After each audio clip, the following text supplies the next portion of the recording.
ball. I don't trust camaraderie, all these people smiling, buying me drinks. It's unnatural. Mind you, I can't say I hate the notion of being the good Tevinter. I suppose you can't all be evil bastards. The blacksmith said that, and he spat when we first met. I hope my father hears. He will shit his small clothes from shock, I swear.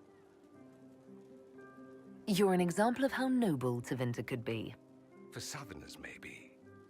Back home, they'll be rolling their eyes behind their fans. Meanwhile, they'll conveniently forget the bastards who wanted Corypheus ruling us all. I've decided to stay with the Inquisition. For now. You will? Tevinter lacks the presence of my best and only friend. It'll keep.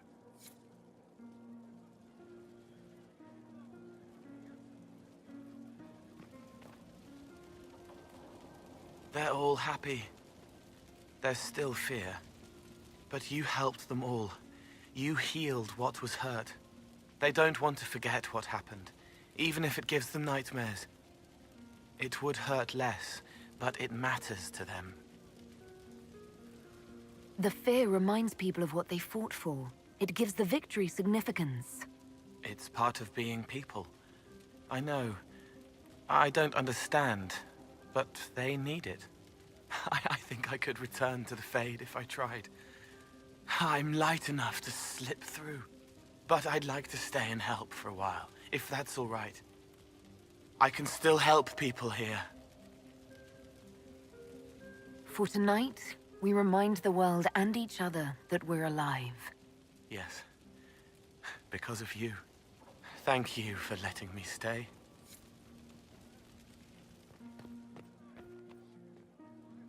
Enjoying the refreshments?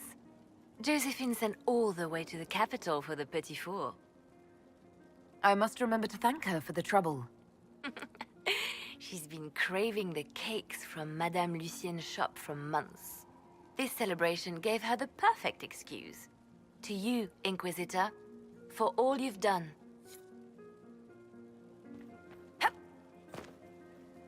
I can't believe it's over. It seemed an impossible task. Defy the Chantry, build the Inquisition from nothing, defeat a creature that would be a god. And yet here we are, celebrating. So we should be.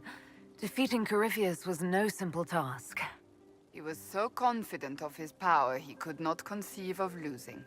If he could, he would never have challenged me. And he would have gone into hiding. Yes, it worked out far better this way. It's odd, isn't it? I was almost certain the Maker was playing some cosmic joke on me, on us all. Yet you were exactly what we needed. No matter what comes next, I will remember that.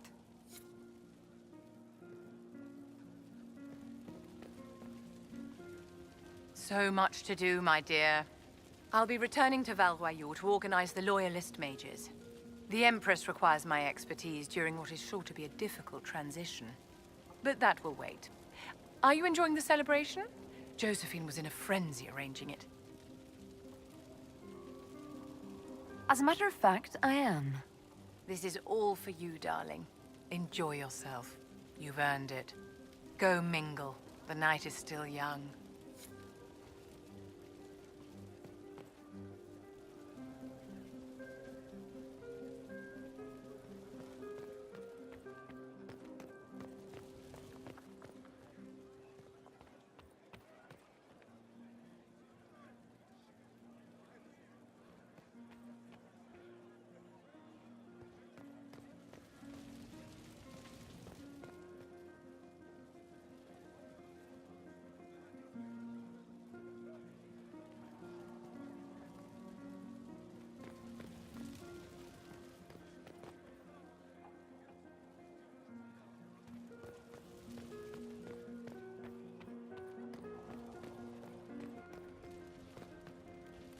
Hey, Kadan.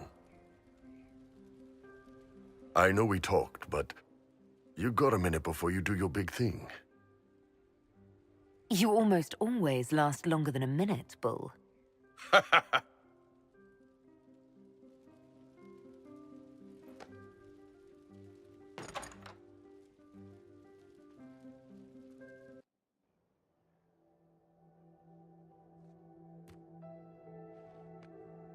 You've stood strong against everything.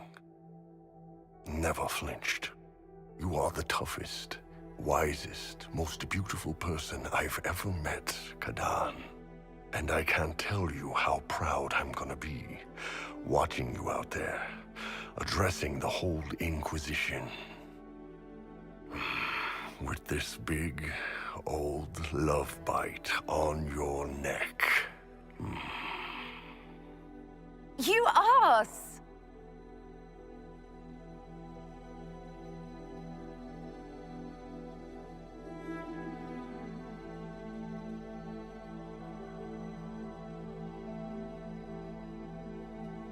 'Tis said that Corypheus woke after his long slumber and found the world gone awry.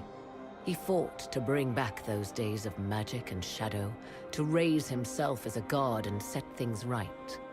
Now, we are left with a scar in the sky to remind us of what almost was. It tells us that a great victory against chaos was won, but left the world forever changed. Consider the mighty empire of Orlais, where Empress Selim remains on her golden throne. The civil war is ended, but a new war rages in the shadows. Gaspar, it seems, has learned his lesson well. Even the elves have no rest, with Briala's uprising rocking the empire to its core. Fortunately for Selim, her gratitude towards the Inquisition has remained strong. Some claim she clings too tightly to the Alliance. Others know it is all that stands between her and defeat. The Grey Wardens of the South slowly rebuild in the months following the events at Adamant. They declare it time for the Order to emerge from the shadows, to join the rest of humanity in fighting their ancient foes. Rumors abound that they severed ties with their leaders at Weishaupt, and that a bitter war now rages between them. What becomes of Hawke is unknown, save that all news out of Weishaupt soon ends. Does the sudden silence indicate a battle within, or something far worse? 1 month after the defeat of Corypheus, the Chantry names Leliana as successor to the Sunburst throne. Given the name Divine Victoria, she first declares an end to the Circle of Magi. The mages will now govern themselves. She opens the priesthood to other races, declares support for the Inquisition, and rededicates the Chantry to the principle of charity. Divine Victoria is controversial from the start. Several new sects arise, resisting her reforms and declaring her rule a threat to the faith. She meets with their leaders, urging unity. Miraculously, her words take root, and for now, the Chantry remains strong.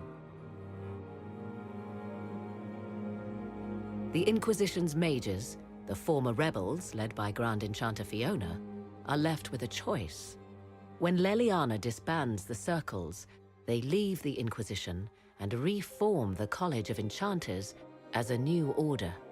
The college, they say, will allow mages of the South to gather in peace and seek new solutions to age-old problems. For the moment, it appears to be working. Mages are enjoying unprecedented acceptance throughout Thedas.